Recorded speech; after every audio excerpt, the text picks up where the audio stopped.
The length of time that we've taken to complete our investigation, but I want to assure you that our timing should not and has not been driven by any Heisman demands or a football schedule. As we do with every case that comes before us, we want to be confident in the decision that we make and make sure we make the right decision. I've been in law enforcement nearly 50 years. And my prosecution experience has taught me that we need to handle each case equally and fairly. And it's a search for the truth. We did so in this case.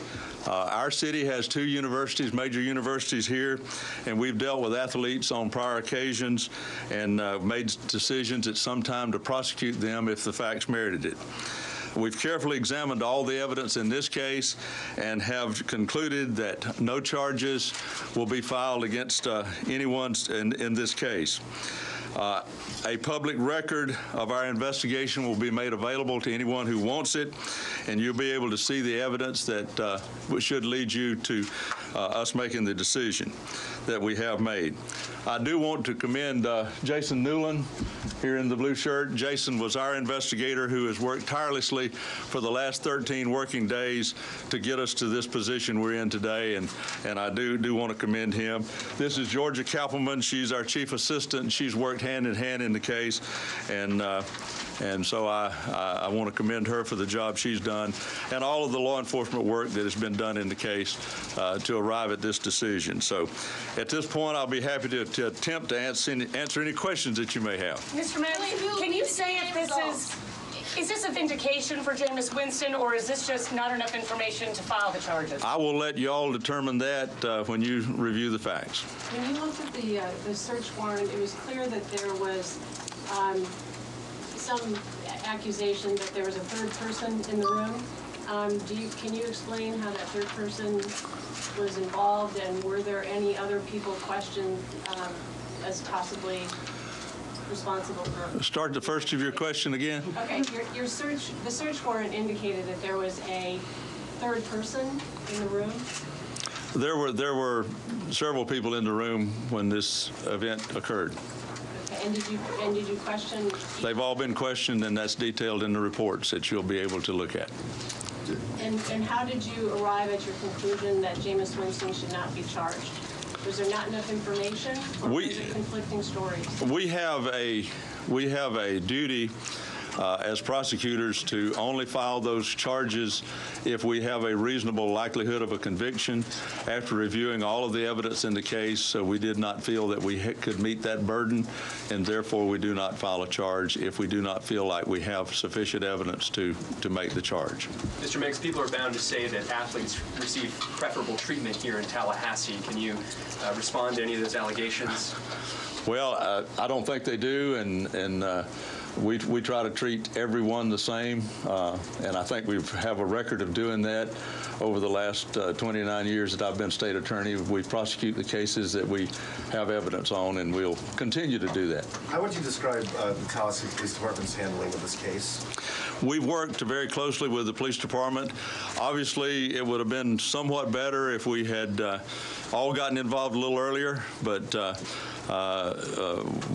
we were involved from beginning on November the 13th, and we've worked hand in glove with them since then, and they've been most cooperative, and we've accomplished all the things that we feel like we need to accomplish. Is there any indication that they mishandled this case in any way early on? That will be something that others will have to decide. I'm not trying to decide that. You said on Monday that there were a couple of pieces outstanding. Obviously, they've come in and you've made that decision. Can you tell us what those pieces were? Yes, I can. In the laboratory work that we did, and you'll see that in the reports when you see them, in the laboratory work that we did, there were DNA from males. One was identified as being Winston's DNA, and the other one was unknown. And obviously, if we were going to proceed to trial, having an unknown DNA in a sexual assault kit would be a problem. So we had to make every effort to determine the donor of that DNA, and did so. Mr. Meggs, do you think that if you had gotten this case back in February when it was put on inactive status, that the outcome in terms of you getting charges would be any different? I couldn't speculate about that. I don't know that. We might have had some additional facts earlier, or there might have been some better memories. I don't know. Time is important. It certainly would have been nice to have known all the things we know now back in December. Did that second DNA, did that cinch your decision this week? Well, it was one of those loose ends that we felt like we needed to tie up. We felt like all the time we knew who the donor was, but until we have it tested, and that was one of the things that was a problem to us during the problem with y'all during this. Everybody won't know what we're doing every minute of every day, and we're saying we're still doing some work on my schedule or yours. Some time to do that, and I do commend the FDLE lab. They took this because they saw what has been viewed as important to expedite it, and they did. And once the toxicology suggested that this woman had been drugged in any way or was incapacitated. Those are facts that you'll find in the report that you see, but we've double checked it, and you'll find that in the test. Her blood alcohol level at the time her blood was taken was 0.04, which is not very high. And we found no evidence of any drugs of any sort in her blood system. Was it a call for you to make not to file charges once the investigation was done, or did you have to agonize over this in any way, or how would you put that? I think y'all were agonizing more than I was, but our standard of proof is what we go by, and we tried to follow the rules of evidence and the rules we're required to go by. What time was that alcohol test done? The attorney earlier today and Mr. Winston's attorney earlier today of what your decision would be? No, I have not.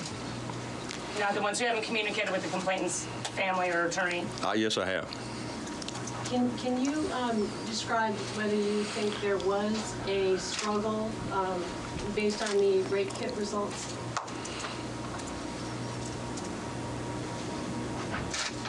No.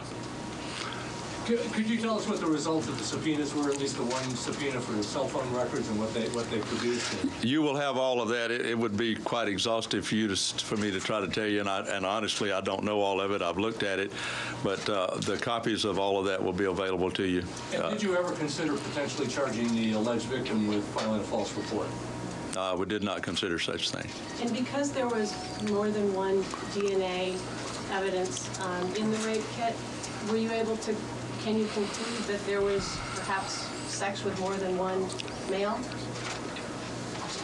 That would be a logical conclusion. And Mr. Meggs, you were never able to match that second DNA to anyone? Yes, we were. You were. So for that reason... But not associated with the complaint that we had. So same day maybe that it happened? I don't know what day it happened. It's just... Okay, is it possible that there was a third person involved in a sexual assault? And are you going to pursue that? We have no complaint about a third person being involved in a sexual assault, and so the answer is no. What was the family's reaction when you told them there would be no charges? I spoke only to the lawyer for the family, and Miss Carroll, and I think she understood because we've been in communication with her all along during the course of the investigation. Was there pressure to come to this conclusion before the vote for the Heisman Trophy? When are they doing that? I'm not sure. December 9th. In answer to that, whenever they're doing it, there was no pressure, and I have not been pressured, and nor have I consulted with the football schedule or who the starting quarterback might be or not be. We worked as fast as we could with the time constraints that we had to arrive at a decision, and I think we arrived at the right decision. Willie, where did the physical description 5'9" to 5'11" come from, and did that have anything to do with your decision? It had absolutely nothing to do with anything. Mr. Meggs, could you tell from your investigation if TPD, any investigators, treated this case differently in terms of the investigation because Winston was a football player? I do not believe so. Sometimes, communication is an art, and sometimes people and I think y'all do that quite often yourselves. Hear what you want to hear, and so I'm not really sure. I was not present when that happened, but I don't think it had that much impact. So with that being said, did your investigators... From the beginning, did he say he was there and it was consensual? When you see the reports, you'll see all the answers. He hadn't said anything. You know the family of the accused, what they have said in terms of how TPD has handled this case. In the past few weeks, have your prosecutors found any evidence that TPD tried to kind of brush this aside? I don't think brush it aside. I don't think that would be the response that I would give. I mean, obviously, it would be better if it would have been handled a little different, a little earlier. But hindsight's always 20/20. Now, with that being said, did you guys come up with anything during your investigation that makes you want to investigate TPD? No. Is there any reason you can think of that it would be a good idea when someone has accused someone of sexual assault to not get DNA samples of the accused party? Is there any reason to wait a really long time? What would be the reason to do that? None that I'm aware of. There was about a 5-week period between the initial report and the identification of the potential suspect. Was there any indication that the alleged victim knew the suspect prior to coming forward? I don't think so. But you know, I think we could have identified the suspect in the case a lot earlier had certain things been done. What are those things? Interviewing more witnesses. So after the investigation, is this more along the lines of you guys not necessarily don't believe this alleged victim, but just don't think there's enough evidence to prosecute, or you simply think her story is inaccurate and false? Well, you know, I will let those kind of judgments fall to y'all when you look at the information, should you choose to do that. You know, very little can be profited by disparaging the victim in this case, and I can tell you that we do not believe, after we examined all of the evidence and interviewed all the witnesses that we could find, did everything that we knew how to do, and there may be something else we may need to do, I don't know, but don't think so. We came to the decision that it was not a case that we could bring forward because we would not have the burden of proof, the probable cause, and the reasonable likelihood of a conviction. Senator Lawson, can you explain why you're here today, sir? Well, you know, over the years, over the last 20-so years, on a lot of convictions in this area, because I represent the area, I always have found it very helpful to consult with the state attorney. He's always been fair, and like he said, there's never been a time where Mr. Meggs has ever backed down in their deliberation when an athlete's involved. And so, you know, he's always been fair in that regard and not treated him any differently. And so I've always had the respect of what he goes through and the office goes through in order before they have a conviction. And like any politician, you know that one of the things you're going to do is try to look out for your constituents and try to see if there's anything you can do to help. So, you know, I'm pretty satisfied with the deliberation in this case, and I just came by to support the state attorney. You didn't call me a politician, did you? No, I didn't call you a politician. Okay, all right. Mr. Meggs, you just indicated there might be something else that you could do. Does that mean that... No, I said y'all might think of something I can do. I think we've thought of everything we can think of to do. So there's not any chance that new evidence or more witnesses might lead to... Well, I would never say there's never a chance that something might come up, but, you know, right now I have no earthly idea what that would be. Okay. Mr. Meggs, the young woman in this case evidently did not know either man. Is that your conclusion? Did not know either men that donated DNA, as you described it? No, that would not be true. She did not know Winston, however. She did not know Winston. But she didn't know the other man? I certainly think so. So there was no prior relationship between Winston and the complainant before? None that we were able to find. None that we were able to find. And the DNA of the others, would it be described as someone who's a boyfriend? I'll let you make that determination.